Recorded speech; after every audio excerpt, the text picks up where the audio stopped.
Rhetoric. Rhetoric is traditionally regarded as one of the liberal arts. When the liberal arts are counted as 7 and divided into the 3 and the 4, the trivium and the quadrivium, rhetoric is grouped with grammar and logic, not with the mathematical arts of arithmetic and geometry, astronomy, and music. The implication of this grouping seems to be that rhetoric, like grammar, has something to do with language or discourse, and that, like logic, it is concerned with thought, with reasoning, or argument. But if grammar is the art of writing or speaking correctly, and if logic is the art of thinking correctly, it may be wondered what rhetoric can add to these other arts, either on the side of language or of thought.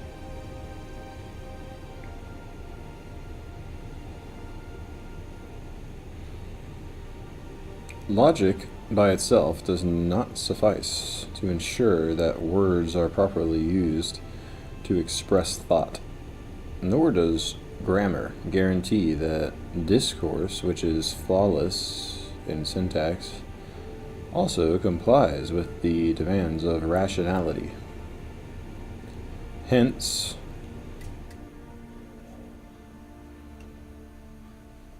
neither grammar nor logic seems to challenge the function of the other, as together they challenge the function of rhetoric. Upon the way this challenge is met,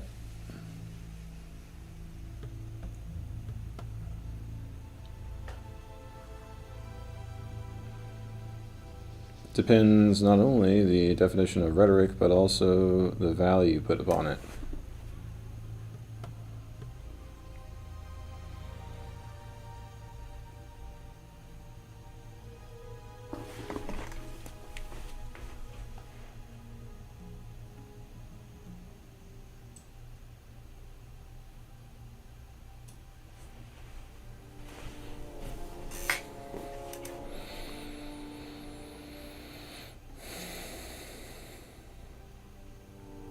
In the tradition of the great books, rhetoric is both praised as a useful discipline which liberally educated men should possess, and condemned as a dishonest craft to which decent men would not stoop.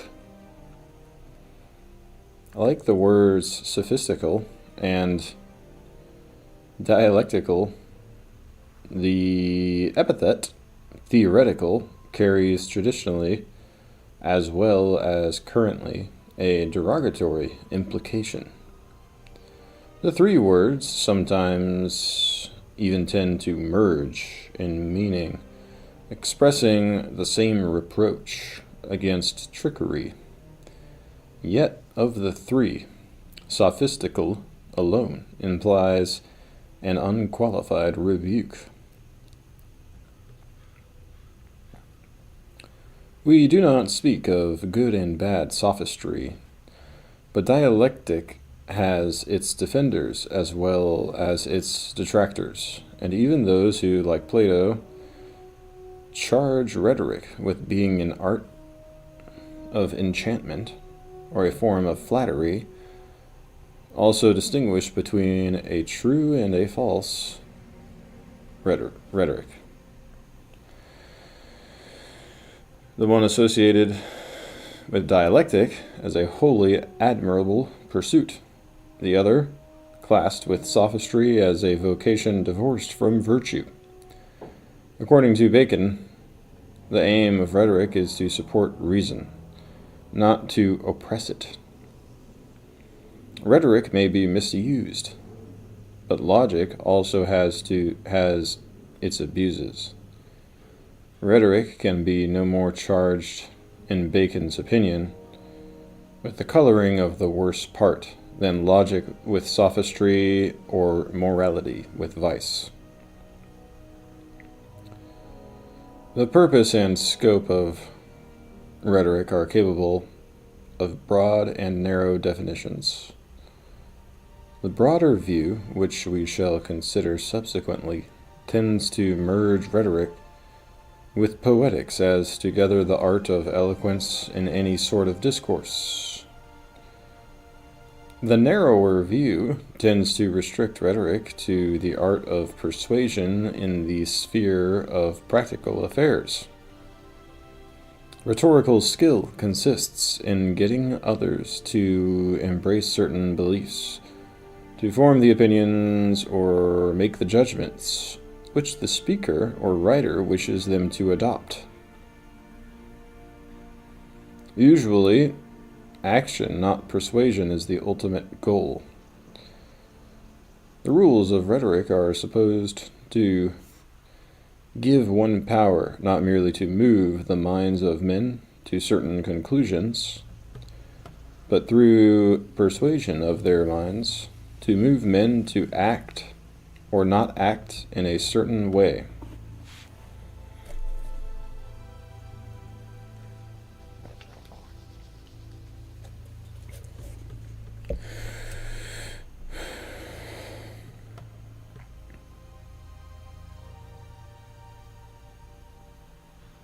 The sphere of rhetoric, so conceived, is limited to moral and political problems.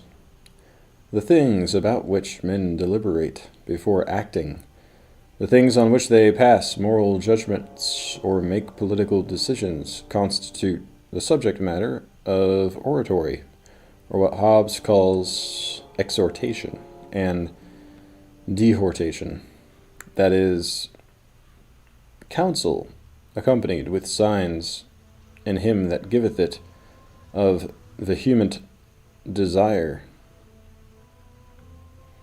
to have it followed. Vehement. In the narrower conception, rhetoric seems to be confined to oratory. It is with oratory and orators that Socrates seems to be concerned when he discusses rhetoric with Phaedrus, or with Gorgias. Gorgias, who was a teacher of rhetoric, praises the power of the orator to persuade the judges in the courts, or the senators in the council, or the citizens in the assembly, or at any other public meeting.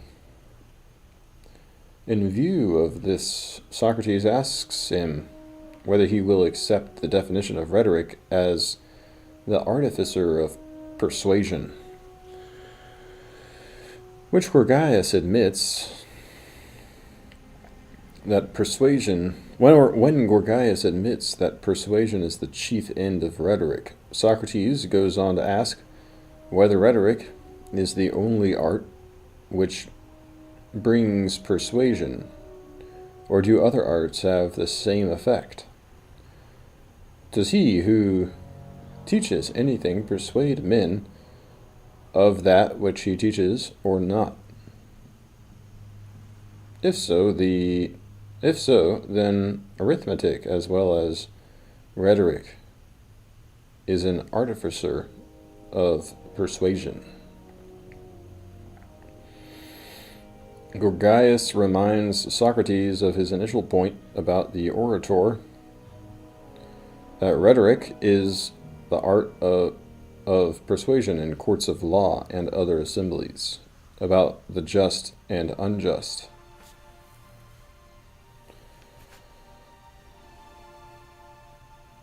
But Socrates is still not satisfied that rhetoric has been sharply defined.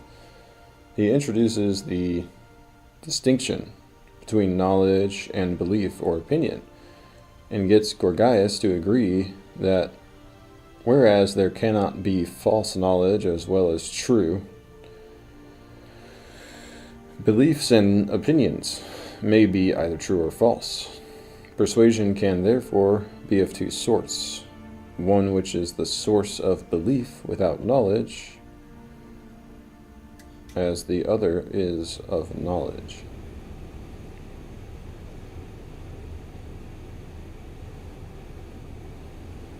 Gorgias is willing to admit, or is willing to limit, rhetoric to that form of persuasion which only gives belief, to which Socrates adds the emphatic negative that the rhetorician does not instruct the courts of law or other assemblies about things just and unjust, but creates beliefs about them. If an assembly wishes to learn about matters connected with medicine or shipbuilding, it consults the physician or shipwright, not the orator. But, says Gorgias, when a decision has to be given in such matters, the rhetoricians are the advisors. They are the men who win their point. He confirms this by reminding Socrates that the speeches of Themistocles and Pericles, not the suggestions of the builders, determined the Athenian assembly in the construction of the harbor, the docks, and walls. By way of further illustration, Gorgias tells of occasions when he has succeeded in getting patients to do what they would not do on the advice of their physicians. I have persuaded the patient, he says, to do for me what he would not do for the physician, just by the use of rhetoric. Similarly, in a contrast for public office between a rhetorician and a man of any other profession, the rhetorician more than any other would have the power of getting himself chosen, for he can speak more persuasively to the multitude than any of them, and on any subject. Such is the nature and power of the art of rhetoric. In comparing it with dialectic, Aristotle seems to have a different conception of the function of rhetoric. Neither rhetoric nor dialectic, he says, is the scientific study of any one separate subject. Both are faculties for providing arguments. Both also are concerned with arguments which fall short of scientific demonstration, that is, with matters of opinion concerning which something probable can be said on either side of the issue.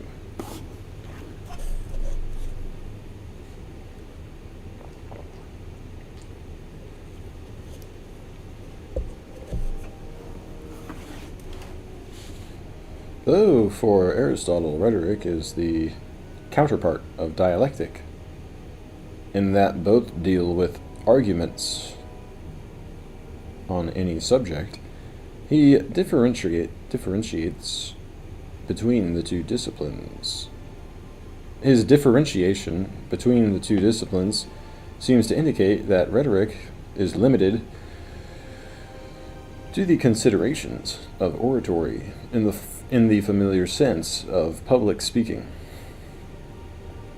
The rhetorician is concerned with persuading an audience, not as the dialectician is, with carrying on a dispute in which two individuals may be privately engaged.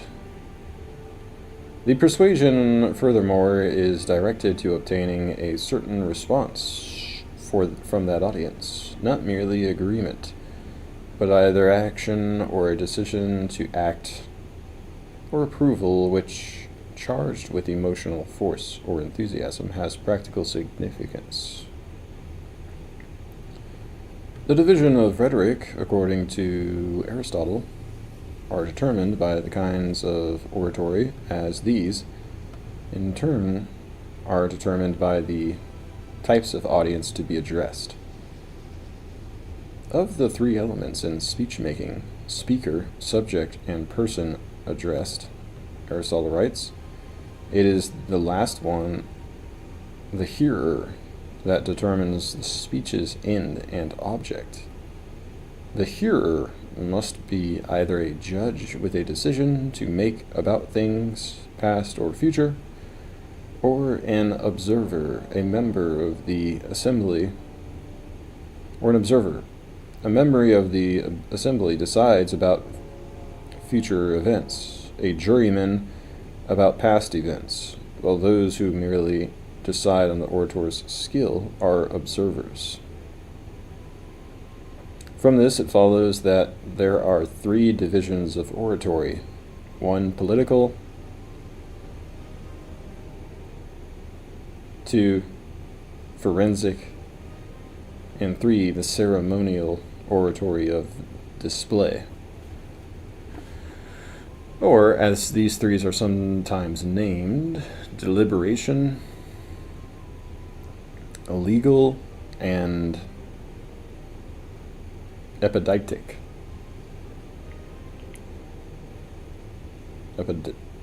Epideictic.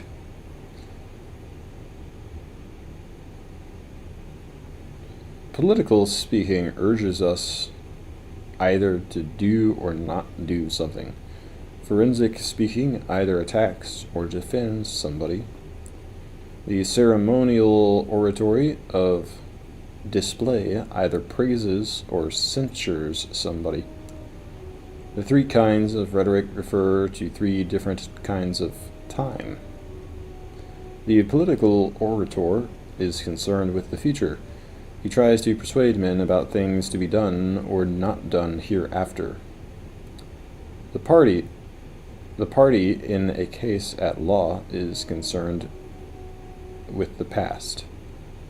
One man accuses the other, and the other defends himself, with reference to things already done.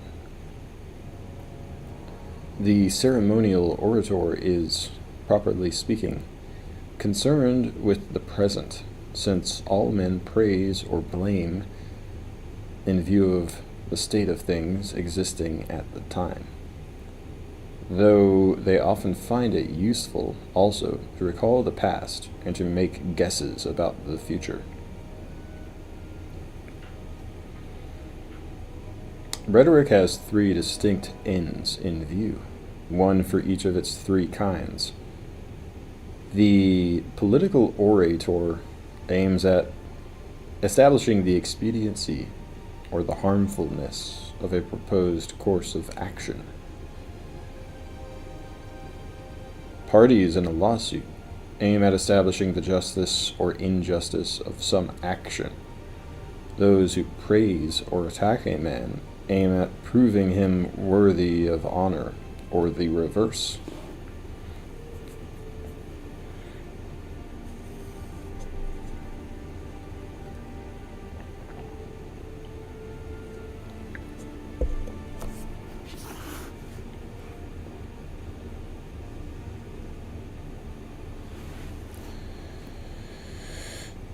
This conception of rhetoric is concerned with oratory or public speaking,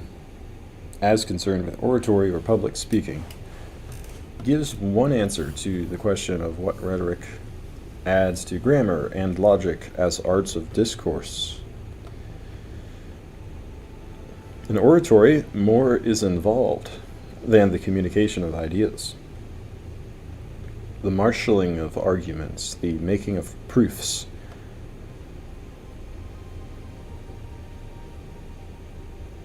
Discourse, whether written or spoken, has an effect upon the emotions as well as upon the mind, and disposes a man to act as well as the mind to assent. The communicating of ideas by words, Berkeley observes, is not the chief and only end of language, as is commonly supposed. There are other ends, as the raising of some passion, the exciting to or deterring from an action, the putting the mind in some particular disposition, to which the former is in many cases barely subservient, and sometimes entirely omitted. I entreat the reader to reflect with himself and see if it doth not often happen, either in hearing or reading a discourse, that the passions of fear, love, hatred, admiration, disdain, and the like arise immediately in his mind upon the perception of certain words, without any ideas coming between. Engaged in the oratorical task of persuading the people of New York to ratify the federal Constitution, the writers of the Federalist Papers are aware that a torrent of angry and malignant passions will be let loose. Malignant. Passions will be let loose in the debate of that issue. They realize that arguing for the adoption of certain political principles or conclusions is not like teaching geometry, the objects of which are entirely abstracted from those pursuits which stir up and put in motion the unruly passions of the human heart. Hamilton admits at once in the opening paper that the plan offered to our deliberation affects too many particular interests, innovates upon too many local institutions, not to involve in its discussion a variety of objects foreign to its merits, and of views, passions, and prejudices little favorable to the discovery of truth. Nevertheless, he tries to persuade his audience to judge the issue on the merits of the argument alone. The opponents of the Constitution, he says, may be actuated by upright intentions. The opposition may spring from sources blameless, at least, if not respectable. The honest errors of minds led astray by preconceived jealousies and fears. So numerous, indeed, and so powerful are the causes which serve to give a false bias to the judgment, that we upon many occasions see wise and good men on the wrong as well as on the right side of questions of the first magnitude to society. To recognize this, Hamilton tells his audience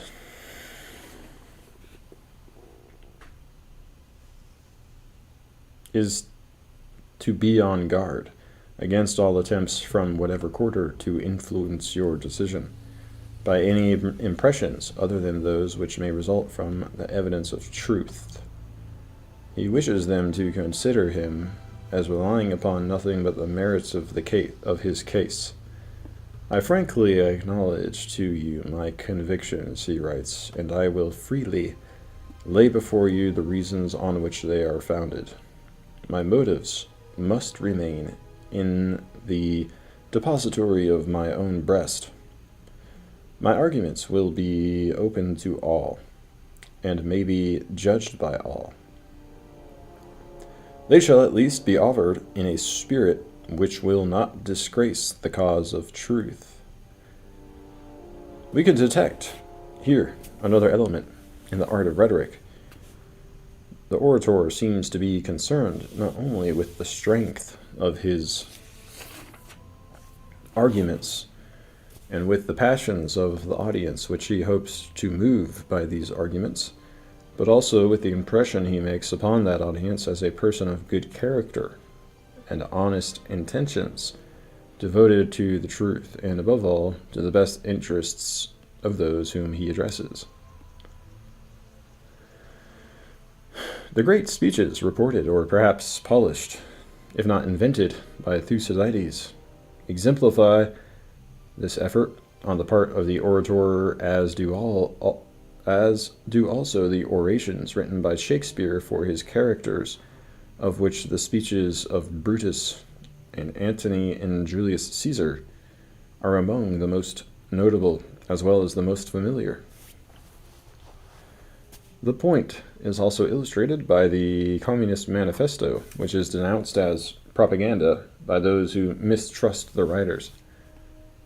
but to those who trust them is powerful and persuasive oratory. Separating the use of witnesses and documents by the forensic orator from what he calls the strictly artistic means of persuasion, i.e. the means intrinsic to the art of rhetoric, Aristotle divides the latter into three elements already noted. Persuasion, he says, depends on the personal character of the speaker, on putting the audience into a certain frame of mind, and on the proof, or apparent proof,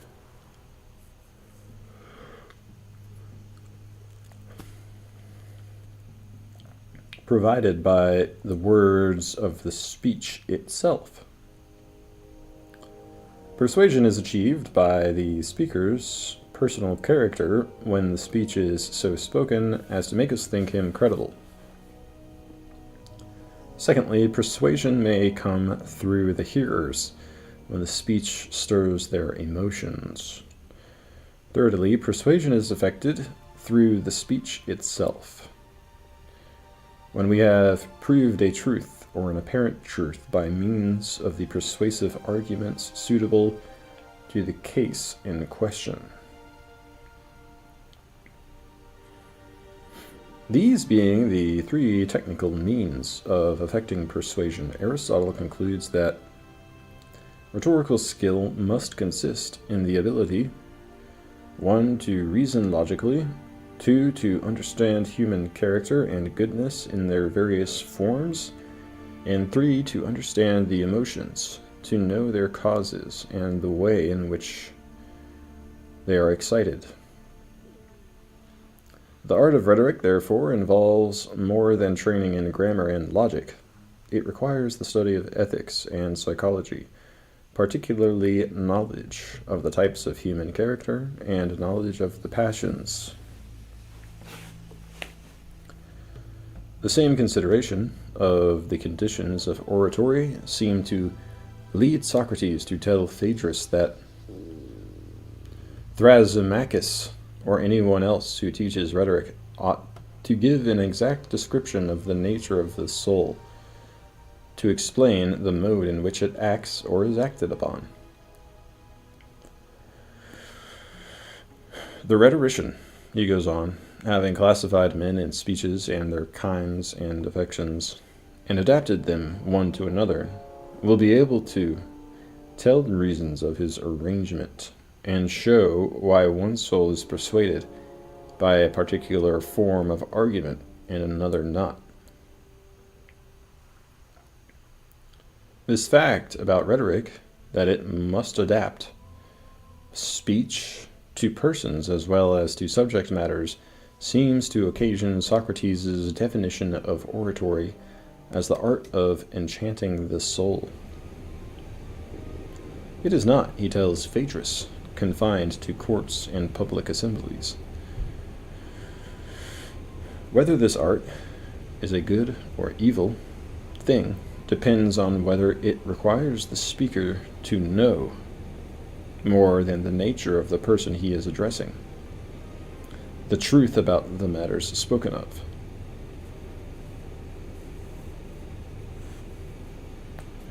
To engender probabilities in the mind of the many by the likeness of the truth, it is necessary, says Socrates, to know the truth. He who knew the truth would always know best how to discover the resemblances of the truth. Such a man might be able not only to please and to persuade his audience, but also perhaps he might be able to say what is acceptable to God. The issue about rhetoric, then, at least so far as that issue concerns its being an art consistent with virtue, seems to turn on the admixture of pleasure and truth. The question is whether, given a particular sort of audience to persuade, the orator does not have to choose, whether given a particular sort of audience to persuade, the orator does not have to choose between pleasing them and telling them the truth. Does the art of rhetoric extend to the persuasion of bad men as well as good? Is the skill of the orator to be measured by his success in persuading, without regard to the character of the audience he has persuaded and the means he has been forced to use? Does the goodness of the orator and of his speech depend upon his being morally virtuous as well as rhetorically skillful?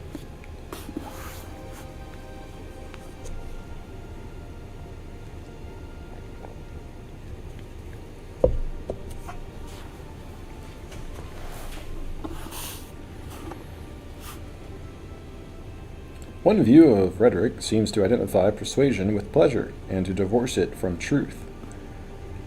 Pascal, for example, in his essay on geometrical demonstration, speaks of two methods, the one of convincing, the other of pleasing. In order to persuade, he writes, one must consider the person with whom one has to deal, whose spirit and heart one must know, the principles he accepts, and the things he loves.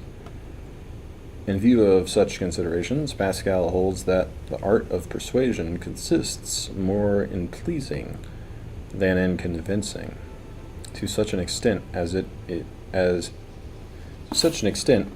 it true that men are controlled more by whim than by reason. He does not doubt that there are rules which are as reliable with respect to pleasing as there are for demonstrating, nor does he seem to condemn rhetoric for being such an art, unless he writes with irony when he says that pleasing is incomparably more difficult, more subtle, more useful, and more admirable.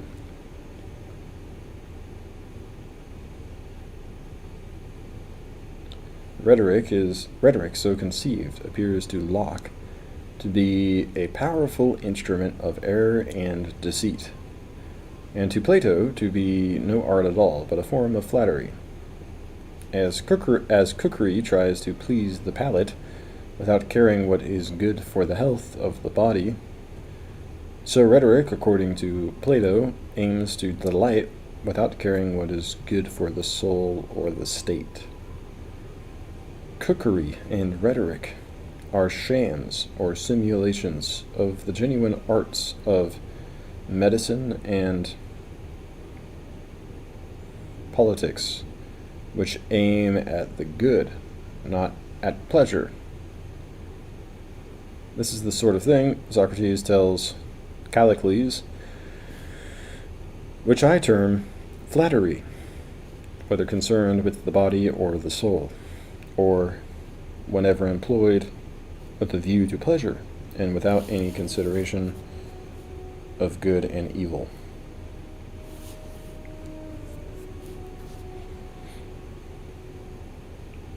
Socrates then asks Callicles whether he knows rhetoricians who aim at what is best and seek to improve the citizens by their speeches, or whether all are bent upon giving them pleasure, forgetting the public good in the thought of their own interest, playing with the people as with children, and trying to amuse them, but never considering whether they are better or worse for this.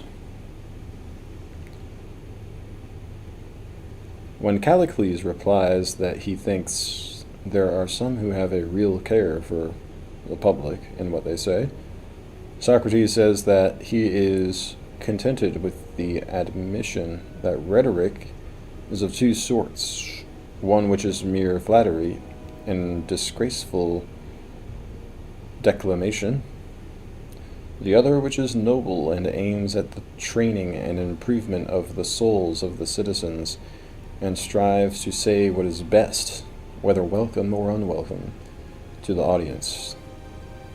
But he asks Callicles, have you ever known such a rhetoric?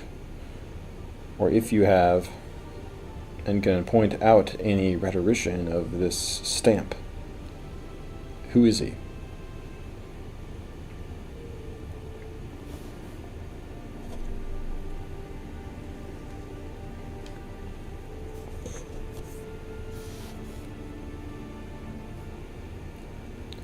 Socrates may not be asking a rhetorical question. He may be presenting the defenders of rhetoric with this critical dilemma.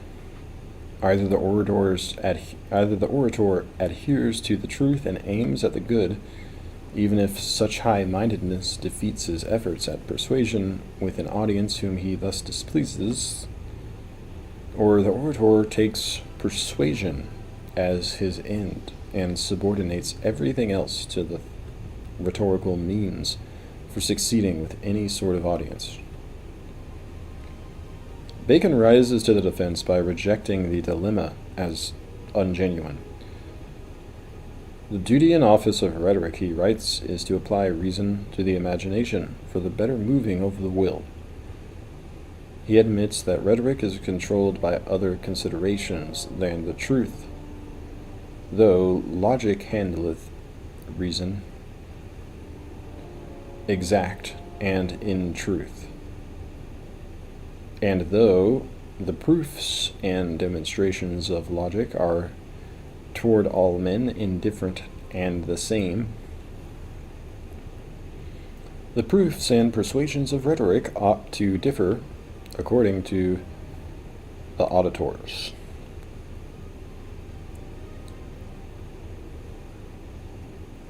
Nevertheless, Bacon thinks it was great injustice in Plato,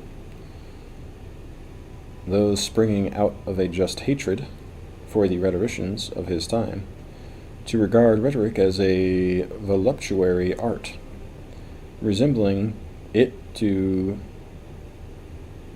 cookery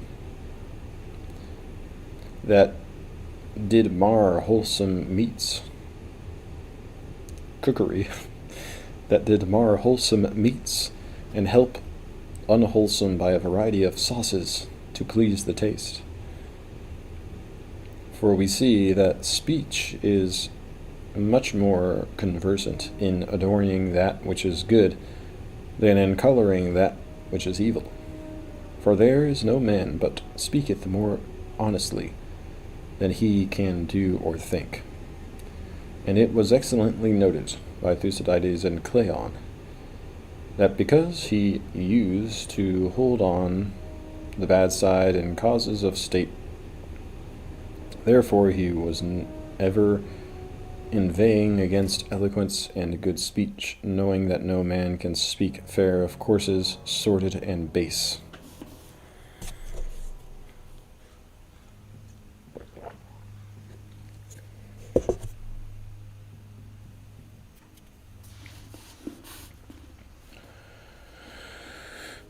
Aristotle's defense of rhetoric seems to be implied in the remark that its functions is not simply to succeed in persuading, but rather to discover the means of coming as near such success as the circumstances of each case allow. Just as, for him, the sophist differs from the dialectician not in the skills of argument or dispute, but in moral purpose or respect for truth, so the name rhetorician may be applied to two sorts of men. Rhetoric may signify either the speaker's knowledge of his art or his moral purpose.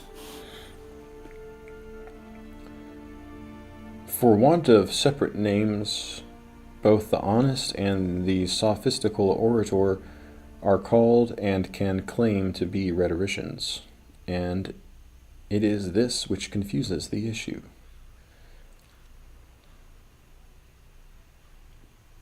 In the tradition of the great books, Aristotle's Rhetoric occupies a place comparable to that which, as noted in the chapter on poetry, his Poetics unquestionably fills. It seems to be not merely the first, but the standard treatise on oratory. It divides rhetoric into three parts: the first concerned with invention, the second with a disposition or order of a speech. The third with problems of expression. To the last of these belongs the analysis of the orator's use of language and his style in speaking. To the second, the analysis of the structure of an oration into such parts as proem, statement, argument, and epilogue. And to the first, under the head of invention, belongs the consideration of the means of persuasion.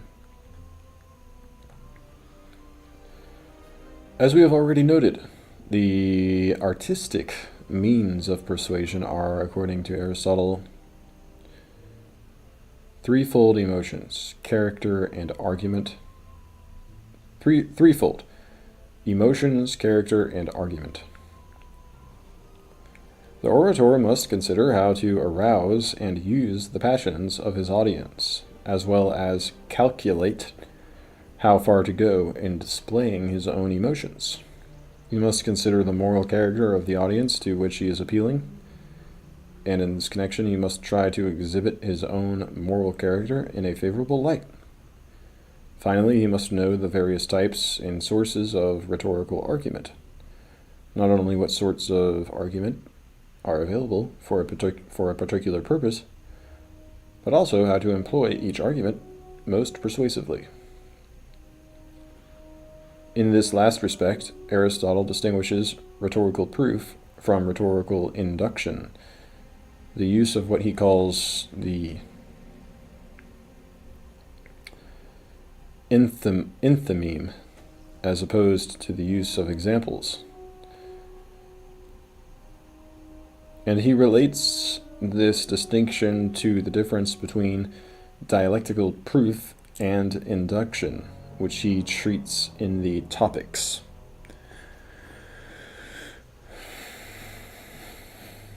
Cicero and Quintilian may extend Aristotle's analysis in certain directions, but neither they nor modern writers like Campbell and Whately depart far from the remark Aristotle set up for the discussion of oratory. Even those who reject Aristotle's authority in logic, natural philosophy, and metaphysics pay him the tribute of following, as does Hobbes, his treatment of oratory, or of approving, as does Bacon, his contribution to rhetoric.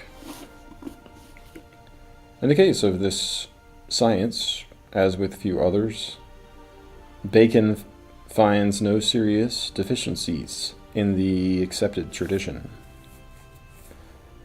He calls rhetoric a science excellent and excellently well labored,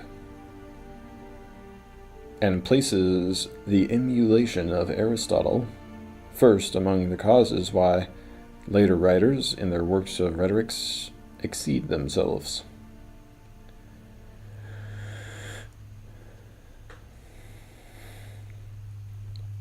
Yet, by another standard, Aristotle's rhetoric may be judged deficient, because he confines his attention almost exclusively to oratory. Aristotle's discussion leaves rhetoric, in a larger sense, almost untouched. The limitation of rhetoric to the subject matter of oratory does not go unexplained.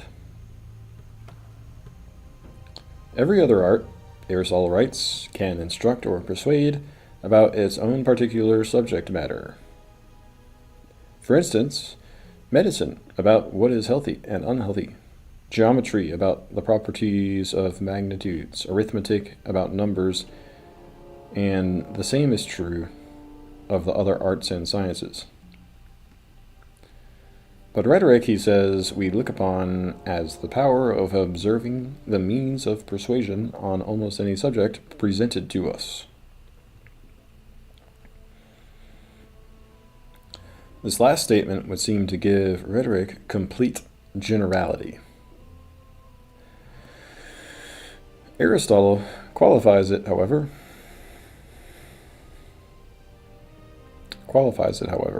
People fail to notice, he says, that the more correctly they handle their particular subject matter, the further they are getting away from pure rhetoric.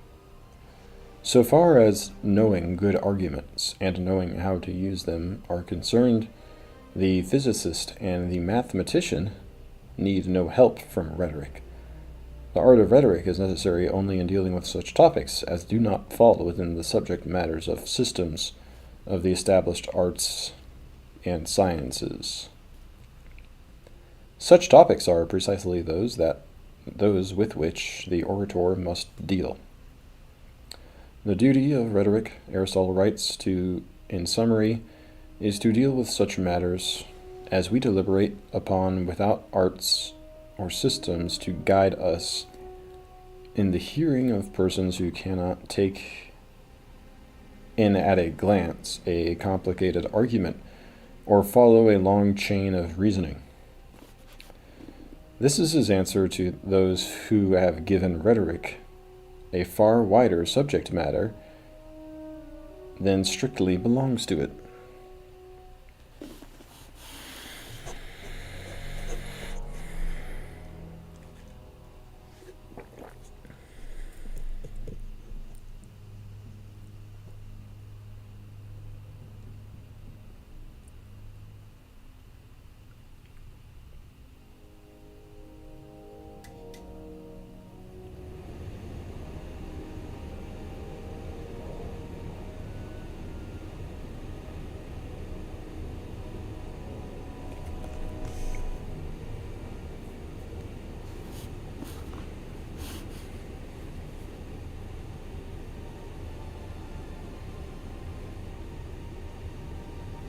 But Aristotle's explanation of his limitations of rhetoric is itself limited to only one of its major parts, namely the construction of arguments. As contrasted with the mathematician, the physician, and the philosopher, whose mastery of the subject matter of their arts or sciences gives them a command of the relevant principles and methods of argument, only the orator needs the special art of rhetoric to provide him with the topics from which examples and enthymemes can be drawn and to give him skill in the use of such arguments. But it is not only the orator who must consider the character and emotions of his audience. It is not only the orator who must consider the best way in which to order the parts of an elaborate discourse.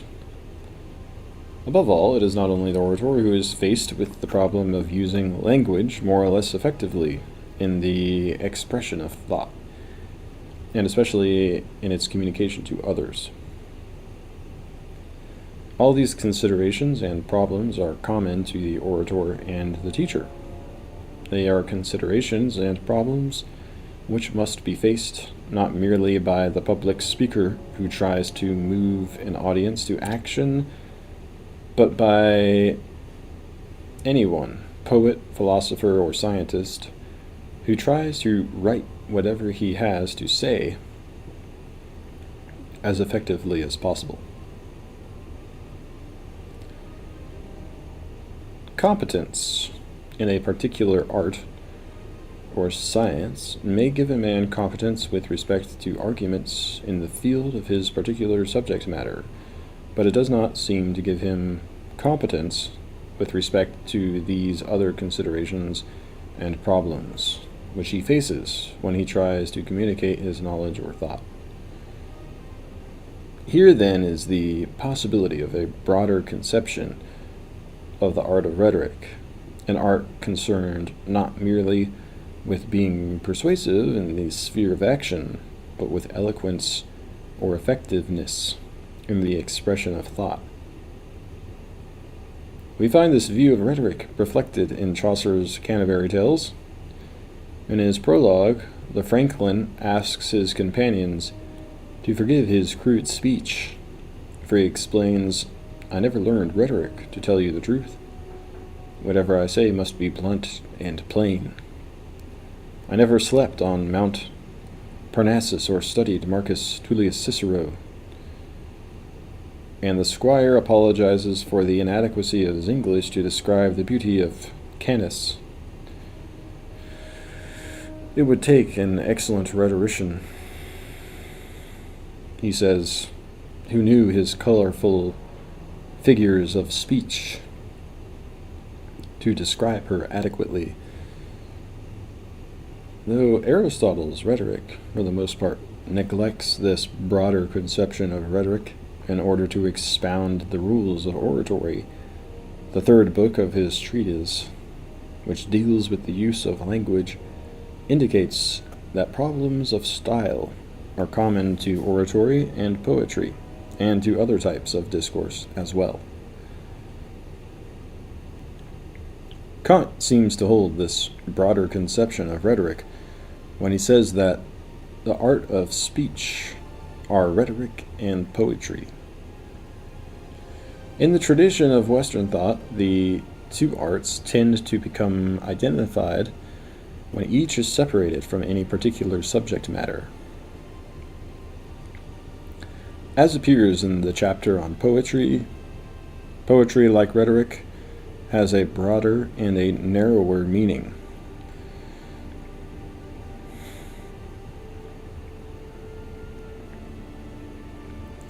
In the narrower meaning, it is the art of the narrative, just as in the narrower meaning, rhetoric is the art of oratory. The other sense in which poetics as an art can be understood is, according to Bacon, with respect to words, not matter. In this sense, he writes, it is but a character of style, and belongeth to arts of speech. In this sense, the poetic art is hardly distinguishable from the rhetorical art. The problems involved in composing a good speech are not the same as those involved in writing a good poem, or what Bacon calls a feigned history. But when poetics and rhetoric are each separated from such problems to become the arts of writing or speaking well about anything, then in becoming as general as discourse itself, they tend to become one and the same art. An art of style or expression, an art of preaching or teaching the truth about any matter on which one mind seeks to communicate with another.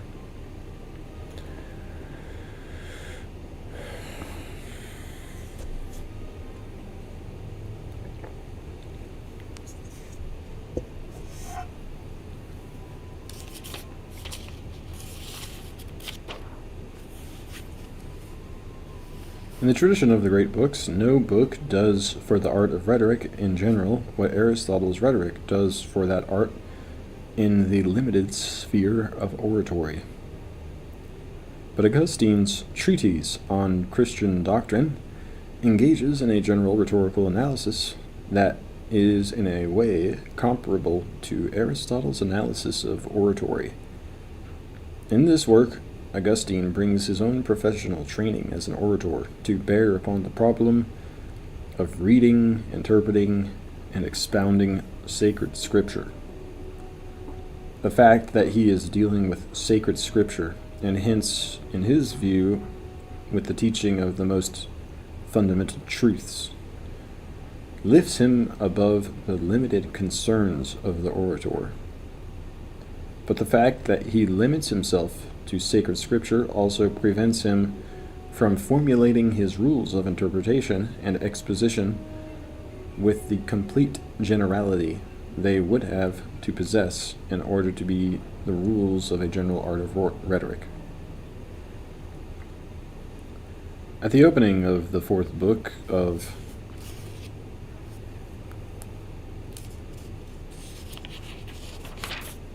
Christian doctrine, Augustine declares that, having considered in the preceding books the mode of ascertaining the proper meaning of Scripture, he will now treat the mode of making known the meaning when it is ascertained.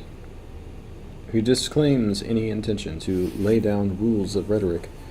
He wishes merely to engage it on the side of truth.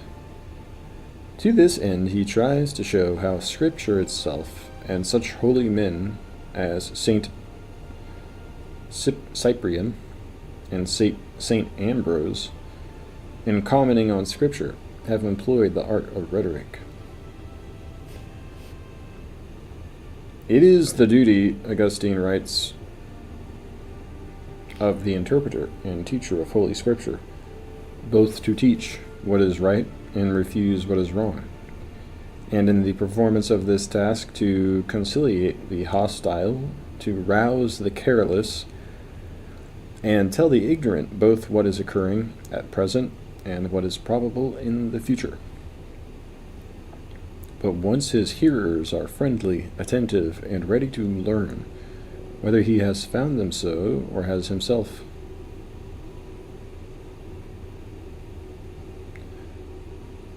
made them so, the remaining objects are to be carried out in whatever way the case requires. The first rule of general rhetoric would thus seem to be one of creating a receptive frame of mind in the persons being addressed. This accomplished, the teacher must proceed with various alternatives in mind. If the hearers need teaching, Augustine writes, the matter treated of must be made fully known by means of narrative. On the other hand, to clear up points that are doubtful requires reasoning and the exhibition of proofs. If, however, the hearers require to be roused rather than instructed, in order that they may be diligent to do what they already know, greater vigor of speech is needed. Here, entreaties and reproaches, exhortations and upbraidings, and all other means of rousing the emotions are necessary. In Scripture and its great commentators, Augustine finds wisdom not aiming at eloquences, yet eloquences not shrinking from wisdom. He also finds examples of the three kinds of style which Cicero had distinguished: the eloquence of those who can say little things in a subdued style, moderate things in a temperate style, and great things in a majestic style.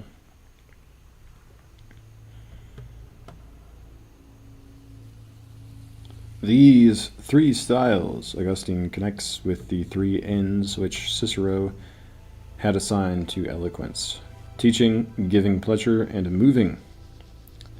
A subdued style, he says, should be used in order to give instructions, the temperate style in order to give pleasure, and the majestic style in order to sway the mind. The great books of history, science, and philosophy provide additional materials for general rhetorical analysis. They offer us the light of examples, at least, even if they do not, like Augustine's commentary on Scripture, give us the guidance of rules. Such historians as Herodotus, Thucydides, Tacitus, and Gibbon exhibit a diversity of styles in the writing of history. The diversity is not only on the grammatical level of the use of language, but also on the logical level of order and argument.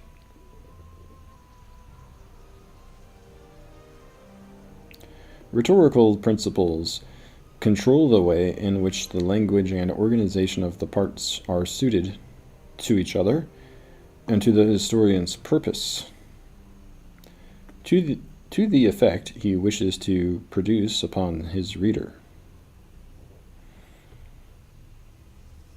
The way in which Euclid writes the elements in a style of exposition having rhetorical as well as logical features, in its rhetorical, if not its strictly logical, form, is applicable to other subject matters. This may be seen in Spinoza's adoption of it in his Ethics, and in Newton's adaptation of it in his Mathematical Principles of Natural Philosophy. The dialogue form which Plato seems to have invented for writing philosophy appears to recommend itself rhetorically not only to other philosophers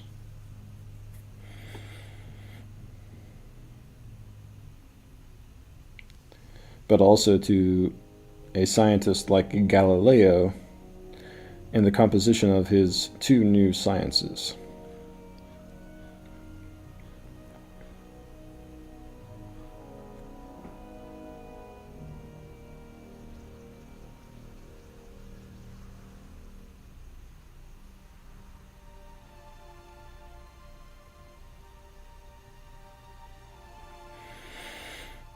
If the doctrines of the Summa Theologica, or of the Critique of Pure Reason, were separated from the very special styles of these two works, they would probably not have the same effect upon the reader, and as they are written, they affect different readers differently.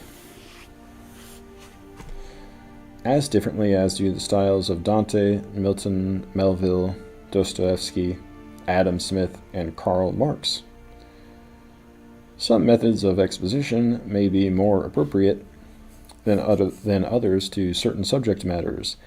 There is a great difference in the delivery of mathematics, says Bacon, and of politics, but in every subject matter or field of learning, there is the common problem of how to make language serve most effectively to enlighten or convince in the communication of thought. The problem arises in the writing of a single sentence, as well as in the organization of a whole discourse. The choice of words and the formation of new words, the invention and employment of figures of speech, by which abbreviation or amplification of discourse may be achieved, and the imagination freshened. These are some of the considerations of style which Aristotle discusses both in Rhetoric and in his Poetics, and which Augustine illustrates in his analysis of Scripture. They suggest the rules of a general rhetoric, founded on principles as universal as Pascal's insight, that words differently arranged have a different meaning, and meanings differently arranged have a different effect. This observation indicates a further answer to the question raised much earlier, namely why the art of rhetoric is needed over and above the skills of grammar and logic. For oratory, the question has been answered by reference to those rules of rhetoric which deal with the passions and with moral character. But for a more general rhetoric, concerned with all discourse, the answer must be in terms of rules of style of the sort Pascal's observation suggests. If these were never more than one grammatically and logically correct way of saying anything, then grammatical and logical standards would suffice for the regulation of sound discourse. But if there are always several ways of stating something, and if each of them satisfies the rules of grammar and logic, but differs in the impression it makes on the mind, then criteria other than those of grammar and logic will be needed to determine our choice of which to use.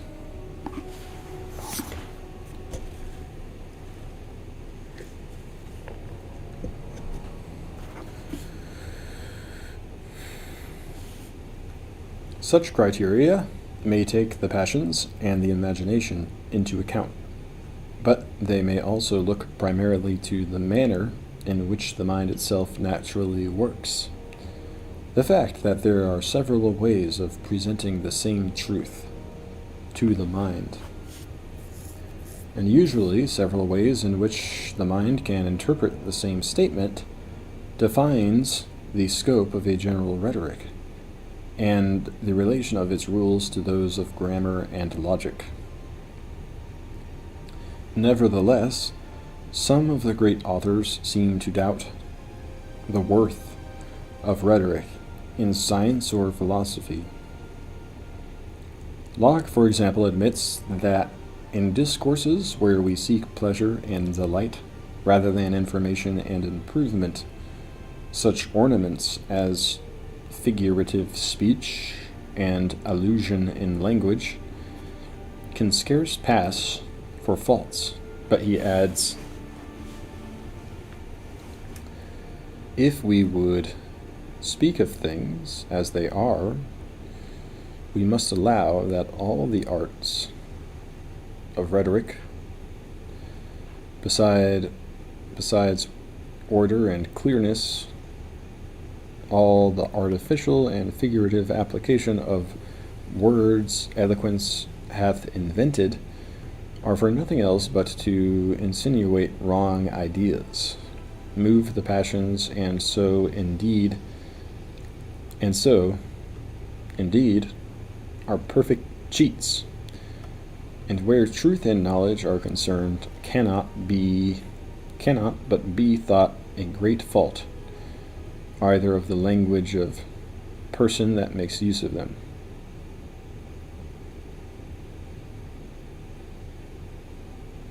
Descartes also declares that those who have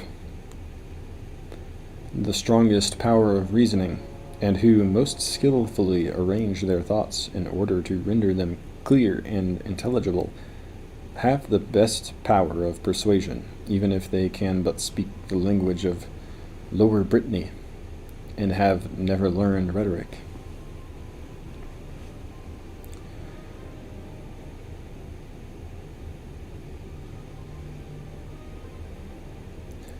Yet he qualifies this severity somewhat by identifying dialectic with rhetoric and granting its possible use to serve to explain at times more easily to others the truths we have already ascertained. Plato, for the most part, tends in the opposite direction, keeping dialectic and rhetoric poles apart. But if there were a true as opposed to a false rhetoric, a rhetoric concerned with knowledge and truth, not merely opinion and pleasure, he would be willing, it seems, to admit it to the company of dialectic and regard it as an aid in the teaching, if not the discovery, of the truth. The pedagogical utility of rhetoric, as well as dialectic, appears in the summary which Socrates gives to Phaedrus after they have finished examining the speeches about love. Until a man knows the truth of the several particulars of which he is writing or speaking, Socrates says, and is able to define them as they are, and having defined them again, to divide them until they can no longer be divided, and until, in like manner, he is able to discern the nature of the soul, and discover the different modes of discourse which are adapted to different natures, and to arrange and dispose them in such a way that the simple form of speech may be addressed to the simpler nature, and the complex and the composite to the more complex nature. Until he has accomplished all this, he will be unable to handle arguments according to the rules of art.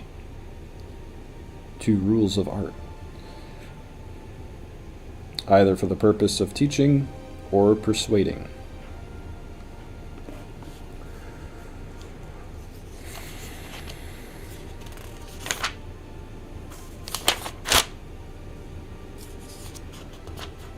There you go.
People have certainly developed the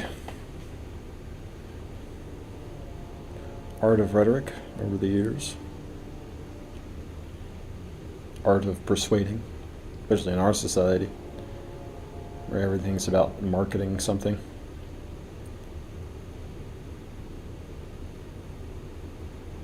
It's evolved past the use of speech to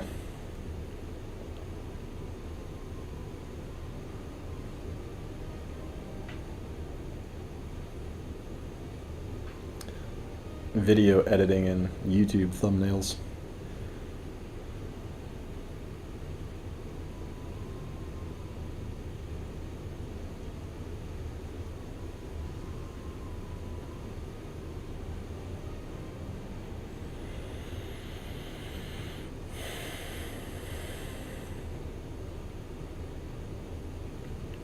But it's interesting to think about how people used to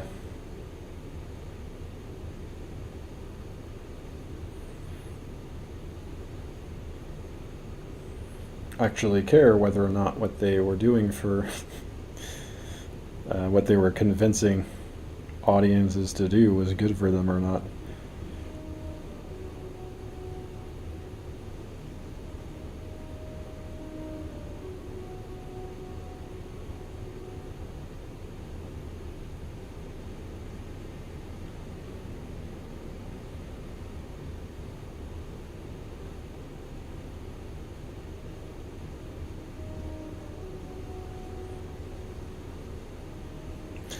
Now,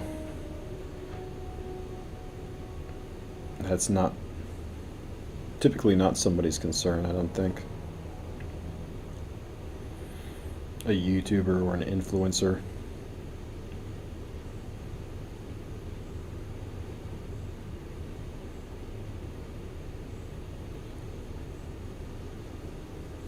Because if you think about it,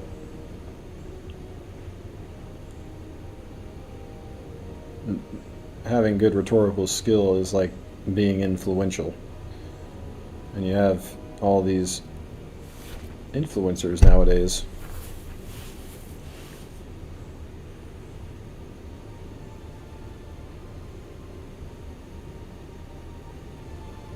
who might not even use rhetoric. They might just get in front of a camera and do something. But the end is the same. Getting the like or getting the subscription or the making a sale or whatever. Essentially, getting people to spend their money on whatever it is you're putting in front of them. Might not have anything to do with language or reason. It might just be like, hey, look at this guy, he's funny, he's got a funny face. Or look what he's out there doing, he's making a raft out of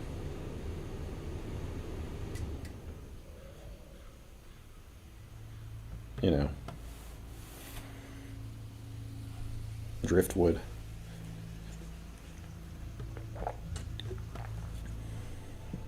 Or he's just goofing around with these people on the street.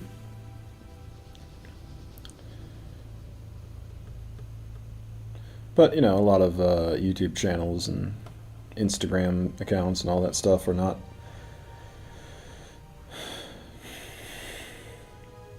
really influencer accounts. But I think the majority of traffic on these social media platforms is probably driven by individuals who are just using some sort of who not always about the content, or it's usually not about the content. It's about the person sort of like presenting the content.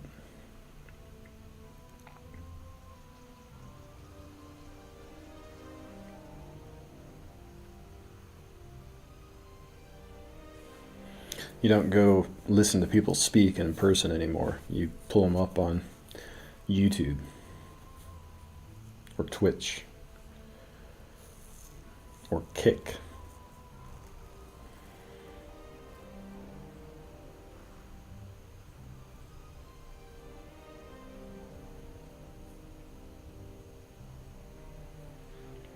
And it might seem like they're not trying to convince you of anything most of the time. Maybe they're just trying to entertain you. But the commercials and the ads that pop up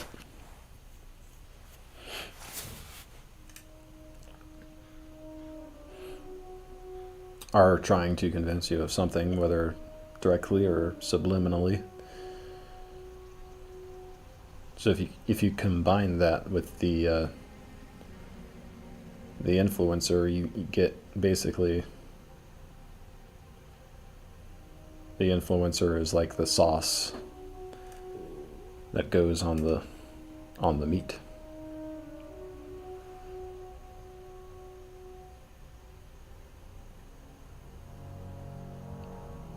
The meat being convincing you to do something. Spend your money on somebody's product.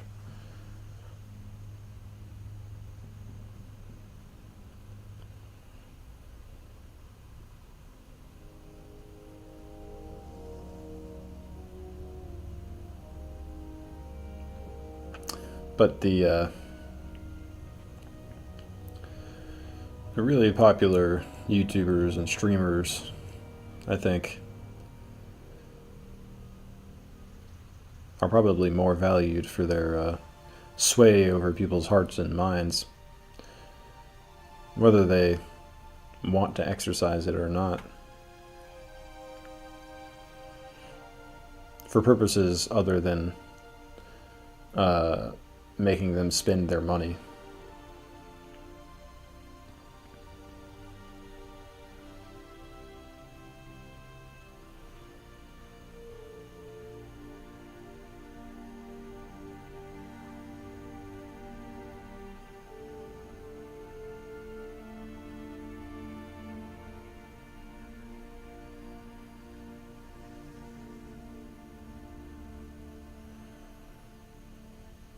That's why you always see these shadowy groups trying to recruit popular people into their cults.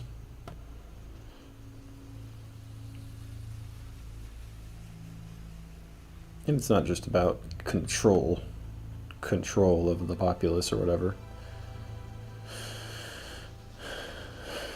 I see it as a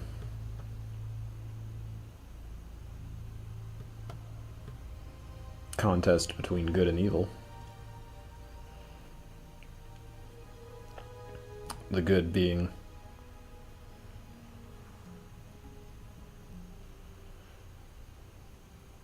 kind of like, an enlightened mentality. Because I believe that,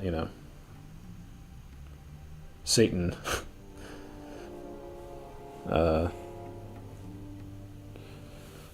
kind of rules the world. And the real goal is to turn people's souls away from God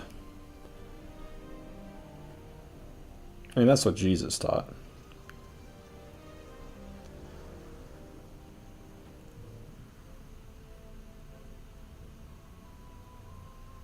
Evidently, that's the real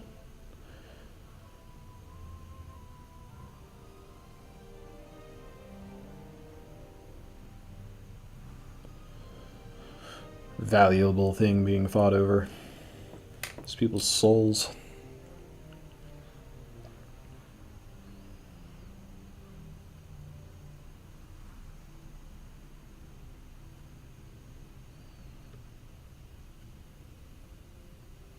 And the disguise is, oh, that's religion's lame. That's stupid. Who even believes in that? Just, live in the moment, live in the now, party, make money, entertain yourself, indulge in pleasures and, everything good that life has to offer.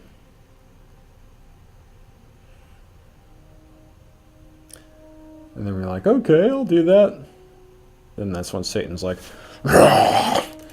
we've got your soul, yes. I'm like, oh, fuck. I thought none of that shit was real. Yes, we tricked you. Ah.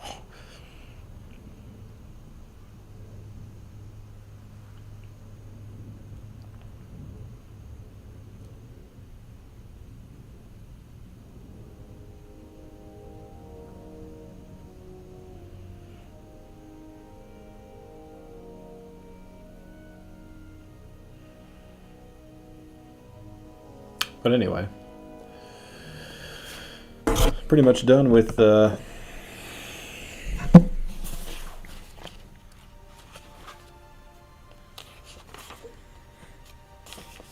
everything except the political stuff.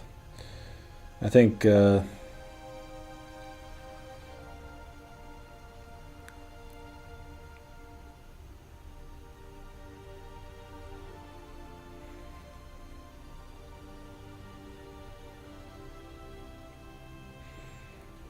world is sort of a philosophical one, not really political, or a pretty broad term, but and then mathematics and mechanics are science related, so I'll probably try to do those next. And I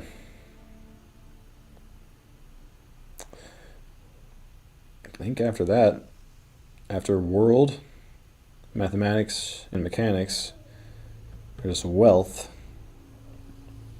which is covers a lot of topics, but after that, so world, wealth, mechanics, mathematics,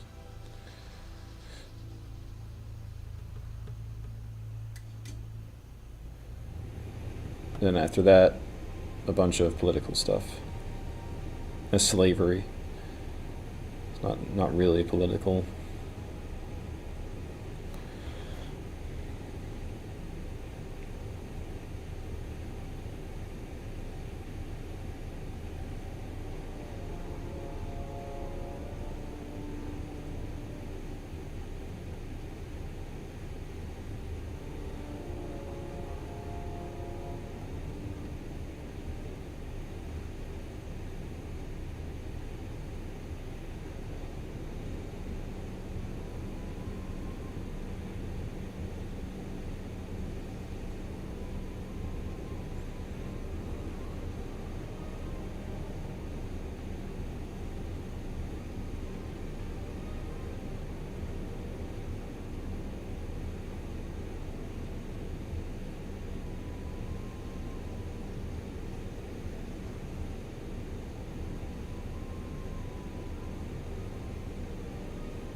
I don't mean to say you shouldn't enjoy good things in life.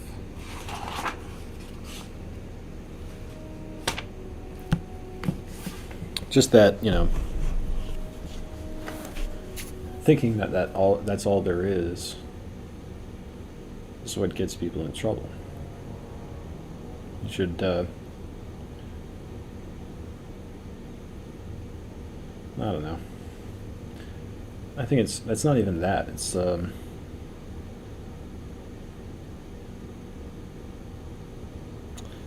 guess like a general sort of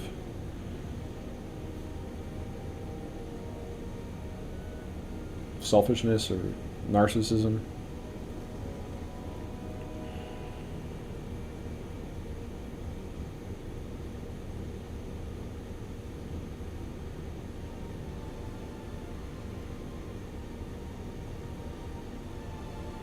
Or just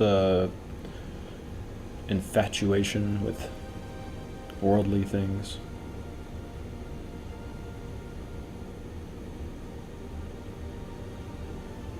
It's difficult to put into words. The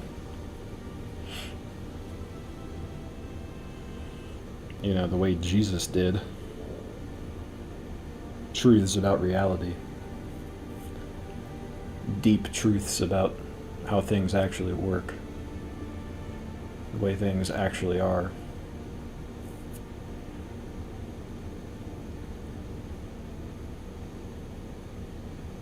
What human beings actually are, and the reality we face at the moment, anyway.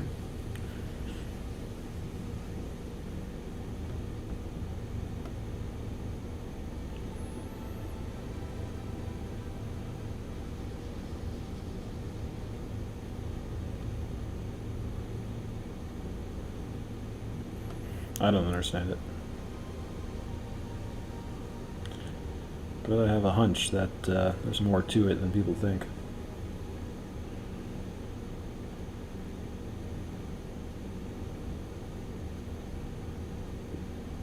Gotta trust your gut, your instinct.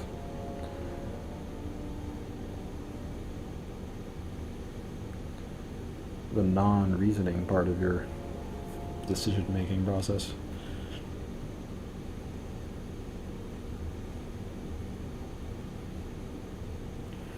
It's pretty much always right.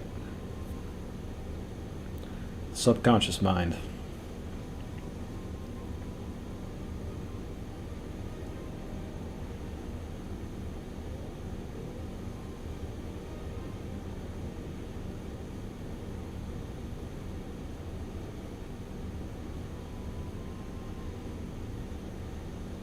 Probably all boils down to, do you love your own life more than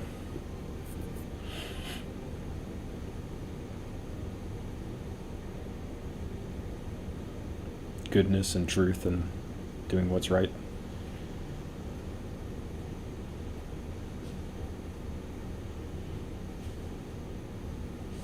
Which that feeling can be influenced by a lot of things. Behavior, behavioral patterns, beliefs. Because as Jesus taught, those who would give up their lives shall keep them. Those that would keep them shall lose them. So it's something like about just realizing that the world is bigger than just your experience of it. That things matter besides your own consciousness.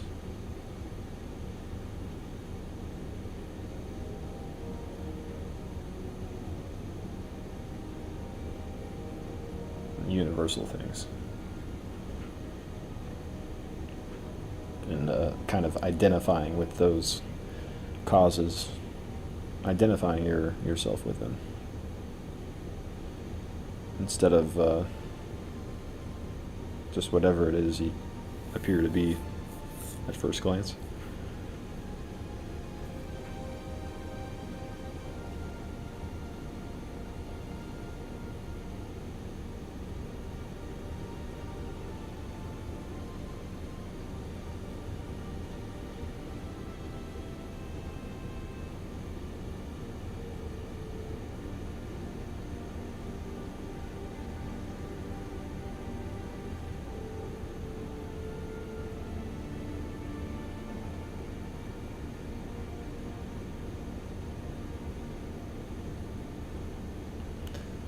Oh shit. Almost.